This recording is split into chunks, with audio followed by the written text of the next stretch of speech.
और अब बड़ी जानकारी सामने आ रही है, जहां पर आपको बता दें कि हारे प्रत्याशियों ने विधायकों और संगठन पर अपनी हार का ठीकरा फोड़ा है। दरअसल बीजेपी के हारे हुए प्रत्याशियों ने दोनों ही, जिस तरह से बताया जा रहा है कि विधायकों और संगठन पर ठीकरा फोड़ा है हार का। इसमें अवध, कानपुर, बुंदेलखंड क्षेत्र के, जहां पर क्योंकि समीक्षा की जा चुकी है और ऐसे में प्रत्याशियों की ओर से दोनों पर हार का अपनी ठीकरा फोड़ा गया है। जीते और हारे हुए प्रत्याशियों को पार्टी मुख्यालय बुलाया गया था। बीजेपी के कई हारे हुए प्रत्याशियों ने लिखित में कारण भी दिया है। बीजेपी ने विपक्ष के नारे को हार की वजह बताया है।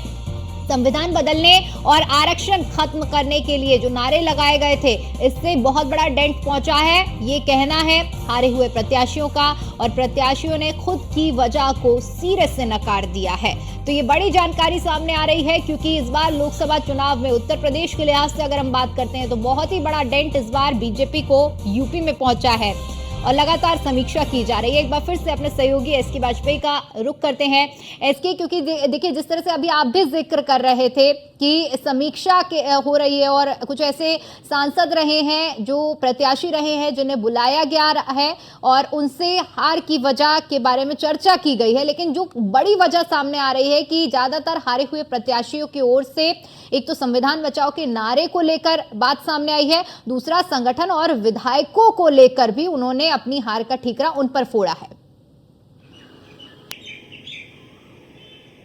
अब बिल्कुल निश्चित तौर पर भारतीय जनता पार्टी लगातार मंथन कर रही है, जिसको लेकर भारतीय जनता पार्टी ने उत्तर प्रदेश की सभी 80 लोकसभा सीटों के जो जीते हुए सांसद हैं या जो हारे हुए प्रत्याशी हैं, खास तौर पर जिसमें सबसे ज्यादा नुकसान भारतीय जनता पार्टी को अवध क्षेत्र में हुआ है, जिसमें चाहे वो अयोध्या हो, अंबेडकर नगर हो, बस्ती हो, बाराबंकी हो, इन सभी सीटों पर भारतीय जनता पार्टी चुनाव हार चुकी है। और उसके अलावा अगर हम बुंदेलखंड कानपुर क्षेत्र की बात करें, जहां 10 सीटें भारतीय जनता पार्टी ने हारी हैं, वहां के सभी प्रत्याशियों को भारतीय जनता पार्टी की तरफ से लखनऊ मुख्यालय बुलाया गया था। उनके साथ में लंबा मंथन का दौर भारतीय जनता पार्टी के प्रदेश अध्यक्ष भूपेंद्र चौधरी, संगठन महामंत्री धर्मपाल सिंह, उसके अलावा जो बीजेपी के प्रदेश स्तरीय पदाधिकारी हैं, खासतौर पर जो टास्क फोर्स में शामिल हैं, उन सभी ने बैठक की थी। हालांकि इस दौरान प्रत्याशियों से उनकी मंशा जानी गई, उनके सुझाव जाने गए कि आखिर वो क्या समझ रहे हैं, क्यों इतना बड़ा नुकसान भारतीय जनता पार्टी को 2024 के लोकसभा में उठाना पड़ा है, जिसको लेकर प्रत्याशियों की तरफ से जो दलीलें दी जा रही हैं, प्रत्याशियों की तरफ से जो चीजें रखी जा रही हैं पार्टी के सामने, उसमें एक चीज स्पष्ट तौर पर नजर आ रही है कि पार्टी का कोई भी प्रत्याशी अपने आप को हार के लिए जिम्मेदार नहीं मान रहा है।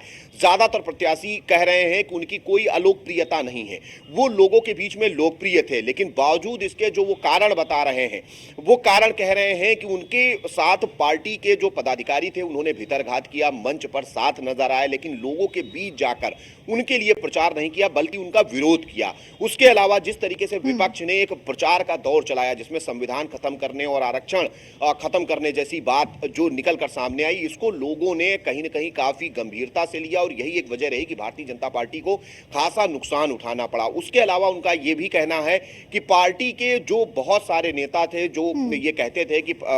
अमुक जातियों का वोट उनके साथ है, उस वोटर को वो पार्टी के साथ दूसरी सीटों पर जोड़े नहीं रख पाए। मतलब साफ है कि जो भारतीय जनता पार्टी के सहयोगी दल हैं, चाहे उसमें निषाद पार्टी हो, चाहे उसमें सुहेलदेव भारतीय समाज पार्टी हो, चाहे उसमें अपना दल हो, तो उनके जो कोर वोटर हैं, अगर हम निषाद पार्टी को देखें तो निषाद वोटर बड़ी संख्या में अवध और साथ ही साथ पूर्वांचल में है। उसके अलावा अगर हम राजभर वोटर की बात करें तो वो भी बड़ी संख्या में पूर्वांचल में है। साथ ही साथ अगर हम कुर्मी वोटर्स की बात करें तो वो बड़ी संख्या में पूर्वांचल और साथ ही साथ अवध के क्षेत्रों में है। तो ऐसे में जो पार्टी के प्रत्याशी हैं, जो चुनाव हार गए हैं, वो अपने आप को इसका जिम्मेदार नहीं मान रहे हैं और लगातार कोई बंद लिफाफे में चीजें प्रस्तुत कर रहा है, कोई अलग से वर्बल पार्टी पदाधिकारियों को बता रहा है कि आखिर हार का कारण क्या रहा। हालांकि पार्टी ने उनके जो सुझाव आए, उनकी जो चीजें आई, वो भी लिखित में ले ली हैं और साथ ही साथ पार्टी की तरफ से अब लगातार जो प्रदेश के सभी 80 लोकसभा क्षेत्र हैं, वहां पर जाकर भी सर्वे किया जा रहा है। तो निश्चित तौर पर कहीं ना कहीं पार्टी कोशिश कर रही है कि उन चीजों को जाना जाए, उन कारणों को समझा जाए जिसकी वजह से भारतीय जनता पार्टी को जहां पहले 2014 में 73 सीटें मिली हों, 2019 में 66 सीटें हो गई हों, तो ऐसे में क्या कुछ वजह रही कि भारतीय जनता पार्टी को 32 सीटों पर सिमटना पड़ा। तो ये बहुत सारी वजहें हैं जिनको लेकर भारतीय जनता पार्टी लगातार मंथन कर रही है। लेकिन सबसे बड़ी बात यही है, जो चीजें निकल कर सामने आई थी कि पार्टी प्रत्याशियों का जो चयन था वो सबसे खराब था, क्योंकि सबसे ज्यादा लोगों में गुस्सा अपने प्रत्याशियों को लेकर था, ना कि पार्टी के प्रति इतना गुस्सा था, और ना ही बीजेपी के स्टार प्रचारक, चाहे वो प्रधानमंत्री मोदी खुद रहे हों, मुख्यमंत्री योगी रहे हों, या उसके अलावा गृह मंत्री अमित शाह रहे हों, जो बीजेपी के लिए लगातार प्रचार कर रहे थे। लोगों में उनको लेकर जरूर संतोष था, लेकिन जो पार्टी के प्रत्याशी थे उनको लेकर काफी गुस्सा अलग अलग लोकसभा क्षेत्रों में देखने को मिला था। लेकिन जो फीडबैक पार्टी प्रत्याशियों की तरफ से दिया जा रहा है उसमें कहीं भी वो अपने आप को इस हार के लिए दोषी नहीं मान रहे हैं। बिल्कुल क्योंकि देखिए जिस तरह से इसके आपने भी जिक्र किया कि तमाम वो जो हारे हुए प्रत्याशी हैं उनकी ओर से कुछ ऐसे कारण बताए गए, उनमें से एक ये भी रहा है कि जो विधायक हैं, जैसे कि आपने भी जिक्र किया कि स्टेज में तो साथ नजर आए लेकिन भीतर घात किया है उन्होंने। पश्चिम से लेकर अगर बात करें, पश्चिम नगर की हमने जिस तरह से मुजफ्फरनगर सीट में संजीव बालियान और संगीत सोम में भी आपसे इसी तरह तकरार देखने को मिली, तो यानी कुल मिलाकर देखा जाए तो इस बार के चुनाव में एक मुद्दा ये भी रहा है कि आपसी समन्वय ही नहीं बैठ पाया है, और कहीं ना कहीं देखा जाए तो जो अगर ये आरोप सच है तो ये भी एक बड़ी वजह रही है बीजेपी की हार की।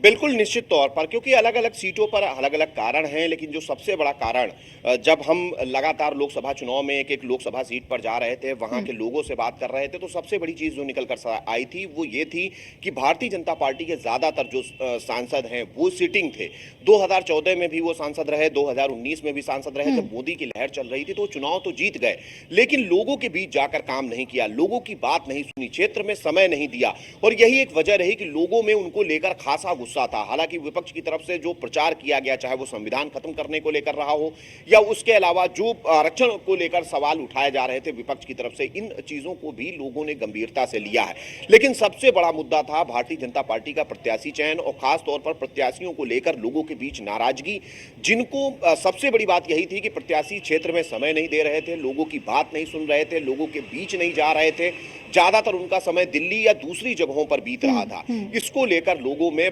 भारी गुस्सा, बिल्कुल इसकी नाराजगी थी, और कहीं ना कहीं इसका असर परिणामों में भी देखने को मिला है। फिलहाल समीक्षा का वक्त है और समीक्षा की जा रही है कि आखिर हार की क्या कुछ बड़ी वजह रही है। फिलहाल के लिए आपका बहुत शुक्रिया हमारे साथ जुड़ने के लिए और इस जानकारी के लिए।